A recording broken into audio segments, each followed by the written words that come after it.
In this video, I will show you exactly how to extract helicity and Q-Criterion in ANSYS CFD-Post processing. This is super useful for turbo machinery, aerospace or any flow with swirling structures. Now let's understand what is helicity. Helicity measures how much the flow rotates along its own direction of travel. It is the dot product of velocity and vorticity. High helicity means strong swirl aligned with the flow. Now understand what is Q-Criterion. Q-Criterion identifies vortex course.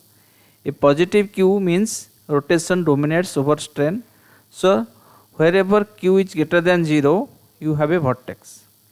We visualize it using isosurface. So why the both are important? Helicity tells us the swirling intensity and direction, whereas Q-Criterion tells us where the vortex cores actually are. Together they give you the full picture. Now let's see how to find these helicity contours in ANSYS CFD-Post processing. After this solution get completed, open the ANSYS CFD-Post processing, insert a new contour, and in the details of contour, you need to select the variables.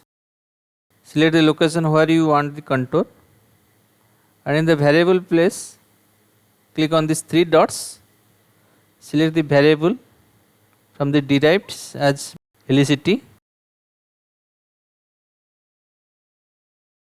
select the range, then click on apply.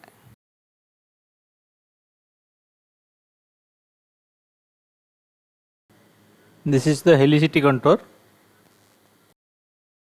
Now we are going to plot the Q-Criterion results from the CFD-Post processing.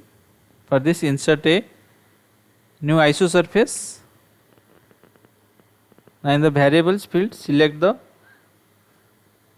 vertex core, then velocity invariant Q, click on OK.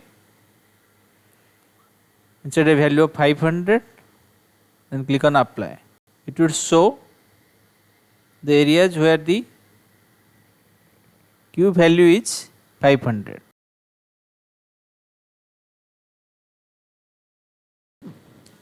With this, let's conclude this short demonstration. Hope you have liked it. Comment below if you have any suggestions.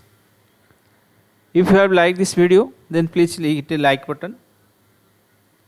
If you are new to our channel, then please subscribe. Thank you. Keep learning and keep exploring.